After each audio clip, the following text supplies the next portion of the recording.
مجھے سخت تشویش ہوئی کہ دیکھوں وہ کیا کر رہا ہے۔ قبر کے اندر اس نے چھوٹی سی ایک ٹارچ جلا رکھی تھی۔ ہلکی روشنی سے قبر کے اندر کا منظر دکھائی بھی دے رہا تھا۔ قبر میں ایک نوجوان لڑکی برہنہ بنا کفن کے لاش پڑی تھی۔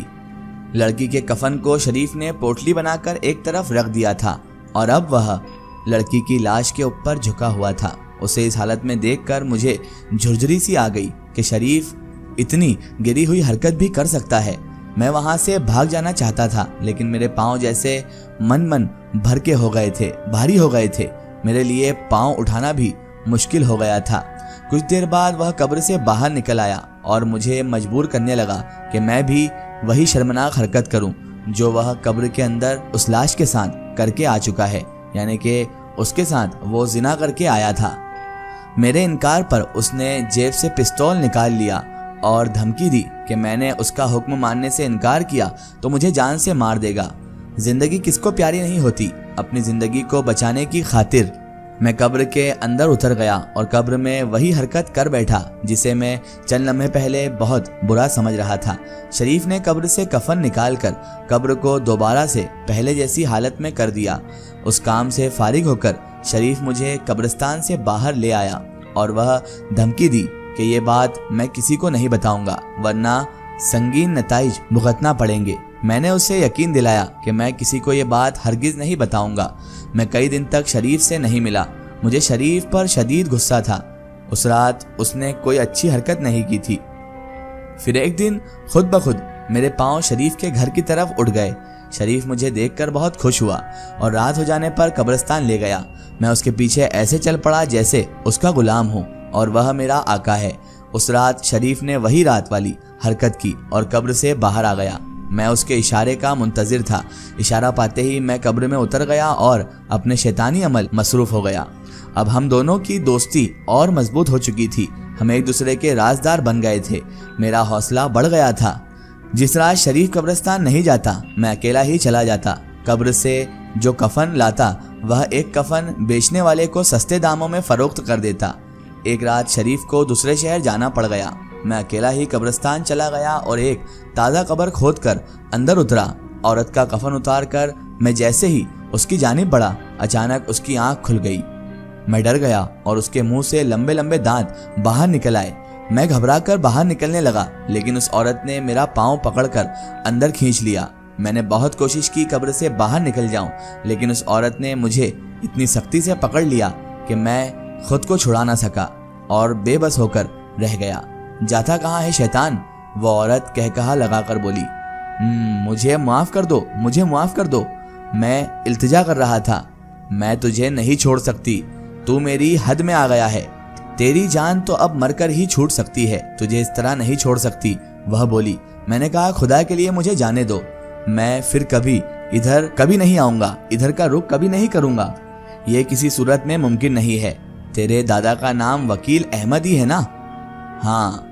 میں نے کہا ہاں، تمہیں کیسے پتا؟ لیکن انہیں کیسے جانتی ہو تم؟ میں نے چونک کر پوچھا۔ بہت پرانا قصہ ہے، میں تیرے دادا کے گھر نوکری کرتی تھی۔ ایک دن گھر والے کہیں گئے ہوئے تھے، تیرے دادا نے اس کے چند دوستوں کو گھر میں شراب پینے کے لیے بلا لیا۔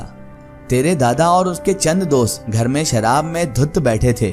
مجھے گھر میں داخل ہوتا دیکھ کر تیرا دادا مجھ پر بھیڑیوں کی طرح ٹوٹ پڑا۔ وہ مجھے نوچتا گھستا رہا، گھسیٹتا رہا۔ میری سانسیں اکھڑنے لگی تو اسے ہوش آیا لیکن اس وقت تک دیر ہو چکی تھی۔ مرتے مرتے میں نے دل میں عہد کیا تھا کہ جب تک وکیل احمد اور اس کے گھر کے فرد سے اپنا انتقام نہ لے لوں اس وقت تک میری روح قرار نہیں پائے گی، میری روح کو سکون نہیں آئے گا۔ میں نے اس وقت ہی یہ فیصلہ کر لیا تھا کہ جب تک تمہارے گھر والوں سے انتقام نہ لوں گی تب تک سکون سے نہیں بیٹھوں گی۔ اور جب تو میری قبر میں اتر کر آیا تھا نا، میری روح خوش ہو گئی تھی کہ میری مراد بر آنے والی ہے، میری مراد پوری ہونے والی ہے۔ وہ عورت بولی، لیکن یہ قبر تازہ ہے، پھر تم اس میں کیسے آ گئی؟ میں نے ڈرتے ڈرتے اس عورت سے پوچھا۔ اس نے کہا، روحوں کے لیے کوئی کام مشکل نہیں ہوتا، کیا تو نہیں جانتا کہ ہم مر چکے ہیں؟ ہم کسی بھی قبر میں جا سکتے ہیں۔ قبر بہت پرانی ہے، صرف تیری نظروں کا دھوکہ تھا۔ تجھے ایسا لگا ہوگا کہ یہ تازہ قبر ہے لیکن یہ قبر بہت پرانی ہے، یہ تیری نظروں کا دھوکہ تھا۔ میرے جسم پر جو کفن تھا وہ بھی تیری نظروں کا دھوکہ تھا۔ کہتے ہوئے اس نے مجھے اپنی باہوں میں دبوچ لیا۔ میں بے بس پرندے کی طرح پھڑپھڑا کر رہ گیا تھا۔ پھر مجھے کچھ ہوش نہیں رہا۔ ہوش آنے پر میں اس قبر میں اکیلا پڑا تھا۔ عورت غائب تھی۔ میں قبر سے نکل کر تیزی سے گھر بھاگا۔ دوسری رات نہ چاہتے ہوئے بھی میرے قدم خود بخود قبرستان کی طرف اٹھنے لگے۔ پتہ نہیں میں کس کے قابو میں تھا، لیکن میں اپنے آپ قبرستان جا رہا تھا اور قبرستان پہنچ کر میں قبر کے اندر اتر گیا۔ قبر میں وہی عورت موجود تھی جو کل مجھے پتہ نہیں کون سے حالت میں چھوڑ کر گئی تھی۔ اس نے مجھے اپنی باہوں میں سمیٹ لیا اور میں بے ہوش ہو گیا۔ ہوش آنے پر دوبارہ گھر آ گیا۔ یہ سلسلہ اب روز ہونے لگا۔ اپنے آپ میں قبرستان جاتا، اس قبر میں اترتا، وہ عورت مجھے باہوں میں لے لیتی اور اس کے بعد پتہ نہیں کیا ہوتا۔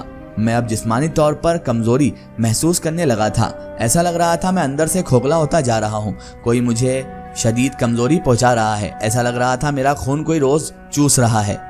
آہستہ آہستہ میں ہڈیوں کا پنجر بن کر رہ گیا۔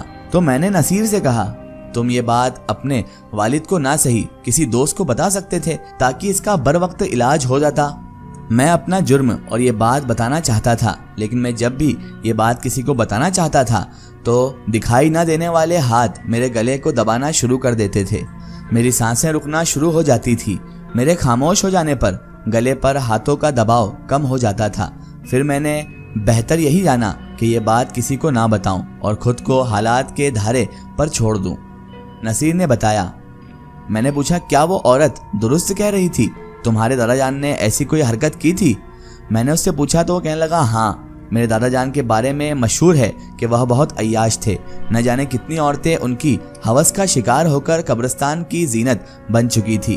پیسہ ان کے پاس بہت تھا۔ پولیس رشوت لے کر کیس کو دوسرا رنگ دے کر دوا دیتی۔ تم حیران ہو رہے ہو کہ میں نے تمہیں پوری تفصیل بتا دی اور میرے گلے کو وہ ہاتھ نہیں دبا رہا۔ نصیر نے مجھ سے کہا تو میں نے کہا، ہاں، میں ابھی تم سے یہی کہنے والا تھا۔ میں نے کہا تو وہ کہنے لگا، میں اس قدر کمزور ہو چکا ہوں کہ خود سے چل بھی نہیں سکتا۔ مجھے کوئی پکڑ کر اٹھاتا ہے تو اٹھ پاتا ہوں۔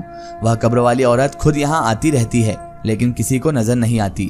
2 دن پہلے ہی اس عورت نے مجھے بتایا تھا کہ تیرا دوست عمیر تیرے پاس آئے گا تو اسے اپنا راز بتا دینا تاکہ دنیا والوں کو پتہ چل جائے کہ بشیرہ نے اپنا انتقام لے لیا ہے۔ نصیر نے ہانپتے ہوئے کہا۔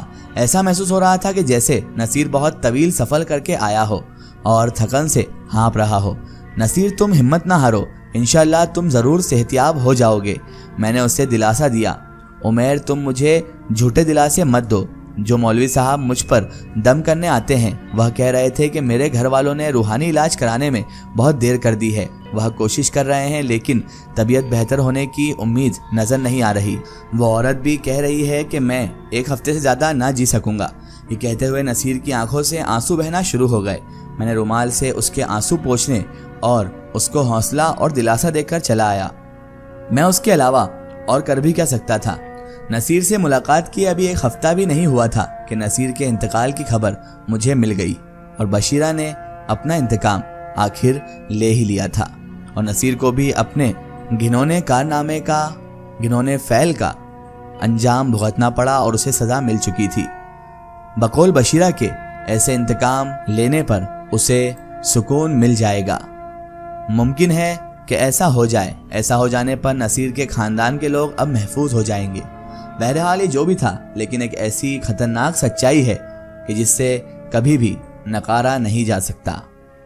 دوستوں، اگر آپ بھی اپنی زندگی کی کوئی سچی کہانی یا سچی گھٹنا ہمارے چینل سے شیئر کروانا چاہتے ہیں اور آپ چاہتے ہیں کہ آپ کی سٹوری بھی مائی سٹوری بک چینل سے شیئر ہو، تو آپ ہمیں ہمارے فیس بک پیج پر کانٹیکٹ کر سکتے ہیں اور اپنی سٹوری وہاں پر ہمیں بتا سکتے ہیں۔